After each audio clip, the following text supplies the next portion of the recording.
परशुराम भगवान विष्णु के छठे अवतार माने जाते हैं। इनके अवतार का मुख्य उद्देश्य पृथ्वी से पाप और बुराइयों का नाश करना है। हिंदुओं के दोनों महान ग्रंथों रामायण और महाभारत में परशुराम जी का वर्णन मिलता है। परशुराम भगवान चिरंजीवी है और कलयुग में एक जीवित देवता है, इसलिए इनकी पूजा नहीं की जाती। परशुराम जी के जीवन से जुड़ी कुछ रोचक बातें आज हम इस वीडियो के माध्यम से बताने जा रहे हैं। आखिर परशुराम कौन थे और कैसे इनका नाम परशुराम पड़ा। भगवान परशुराम ऋषि जमदग्नि के पुत्र थे, जिनकी माता रेणुका थी, जिनके वे 5 संतान थे। भगवान परशुराम को भगवान श्री विष्णु के छठे अवतार माना जाता है, क्योंकि बहुत क्रोधित मुनि थे।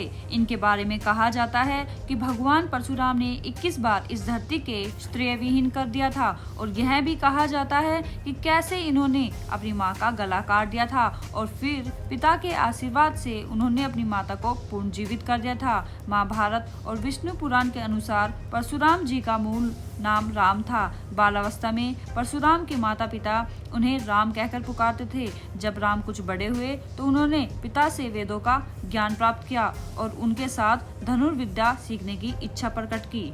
इस पर महर्षि जमदग्नि ने उन्हें हिमालय पर जाकर भगवान शिव की तपस्या करने को कहा। इसके बाद राम पिता की आज्ञा का पालन करते हुए हिमालय पर्वत जाकर भोलेनाथ की तपस्या में लीन हो गए। उधर असुरों ने देवता पर हमला कर दिया, जिससे त्रस्त होकर सभी देवता भगवान शिव जी के पास मदद मांगने पहुँचे।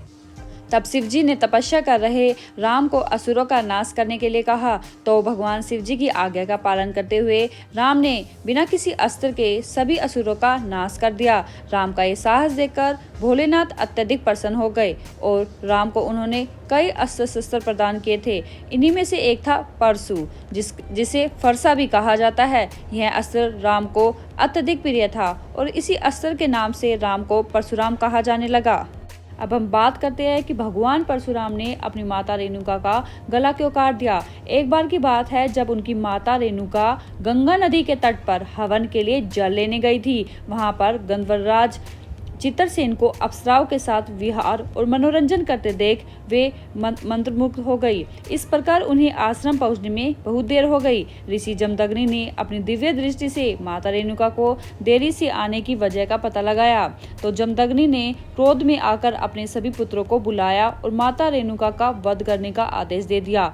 उनके बाकी के पुत्रों ने मां के लाडवश पिता की आज्ञा का पालन करने से इनकार कर दिया, तो इस पर जमदग्नि ने सभी पुत्रों को उनका आदेश न मानने पर पत्थर बना दिया।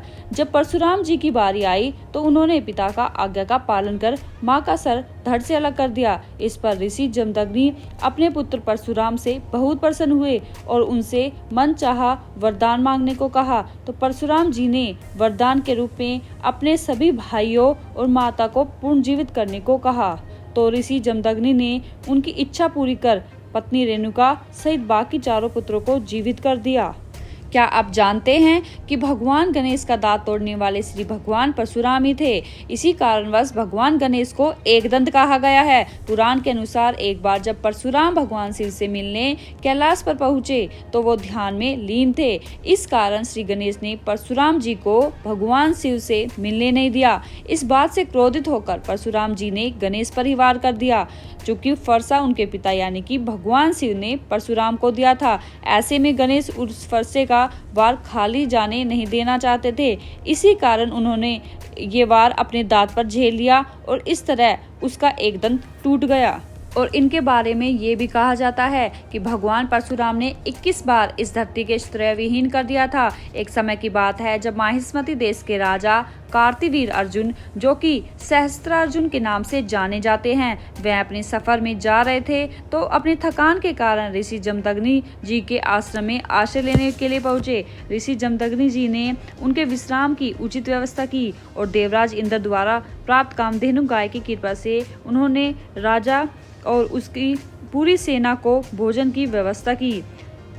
विशाल सेना और अन्य लोगों को अचानक से भोजन पाने की व्यवस्था से राजा कार्तवीर्य अर्जुन ने इसके बारे में ऋषि जमदग्नि जी से पूछा, तो उन्होंने यह सब माता कामधेनु की कृपा बताई। इसके बाद उस राजा को लालच आ गया, तो उस राजा ने ऋषि से वह गाय मांगी, तो उसने वह गाय देने से स्पष्ट मना कर दिया। जिसके बाद उन्होंने अपने बल से उनसे कामधेनु गाय को ले लिया और जब यह बात परशुराम जी को पता चली तो वह अपने पिता के अपमान की बात सुनकर बहुत अधिक दुख हुए और अपने पिता के अपमान का बदला लेने का प्रण किया। दोस्तों, महाभारत में भगवान परशुराम द्वारा बहुत ही महत्वपूर्ण योगदान दिया गया है और एक स्त्री के सम्मान की रक्षा करने के लिए सबसे प्रिय शिष्य के साथ भी युद्ध किया। इसके साथ ही उन्होंने दानवीर कर्ण को शस्त्र विद्या भी सिखाई थी। हालांकि परशुराम कभी भी क्षत्रियों को अपना ध्यान नहीं देते थे, वह केवल ब्राह्मणों को ही अपनी शिक्षा दिया करते थे। परंतु जब कर्ण द्वारा अपने आप को एक सूत पुत्र के रूप में उनके सामने रखा गया, तब उन्होंने कर्ण को अपना शिष्य बनाने के लिए मान गए। हालांकि उस समय कर्ण यह भी नहीं जानते थे कि वह एक क्षत्रिय कुल से संबंध रखते हैं। इसी प्रकार कर्ण अपनी शिक्षा को ग्रहण करने में लगे हुए थे। तब एक दिन दोपहर के समय गुरुकुल में शिक्षा ग्रहण करते समय भगवान परशुराम ने आराम करने के बारे में सोचा और वह कर्ण की गोद में ही सर रखकर विश्राम करने लगे। इसी बीच वहाँ एक बिच्छू आ गया जो कि कर्ण की जांघ पर डंक मारने लगा, परंतु फिर भी गुरु के विश्राम में खलल ना हो इसलिए कर्ण को इस दुख को सहने रहे। परंतु इसके बाद जब उनका रक्त निकलना शुरू हुआ और वह जाकर भगवान परशुराम के संपर्क में आया, तब परशुराम जी की नींद खुल गई। इस बार भगवान परशुराम कर्ण से बहुत ज्यादा क्रोधित हो जाते हैं और उनसे कहते हैं कि मुझसे झूठ क्यों बोला, क्योंकि एक ब्राह्मण या सूत पुत्र इतनी सहनशक्ति नहीं रखता है और तुम यकीनन ही एक क्षत्रिय हो और तुमने जानबूझकर अपनी जाति छिपाई और कपट करके मेरी विद्या को हासिल किया। इसके बाद भगवान परशुराम ने क्रोध में आकर कर्ण को यह श्राप दिया कि जब तुम मेरी विद्या की सबसे ज्यादा आवश्यकता होगी तब तुम्हें यह याद नहीं आएगी और तुम इसके बारे में भूल जाओगे। और उनके श्राप का प्रभाव ऐसा रहा कि महाभारत के युद्ध के अंतिम चरण में जब कर्ण का अर्जुन के साथ सामना हुआ तो एक बार परिस्थिति में वह अपनी सारी विद्या को भूल गए और अर्जुन के हाथों वीर गति को प्राप्त हो गए। तो दोस्तों, ये थे भगवान परशुराम के बारे में कुछ रोचक तथ्य। आज के लिए बस इतना ही। आपको हमारी वीडियो कैसी लगी कमेंट बॉक्स में जरूर बताएं। अगर आपको हमारी वीडियो अच्छी लगी हो तो वीडियो को लाइक करें और चैनल को सब्सक्राइब करना ना भूलें। Thank you.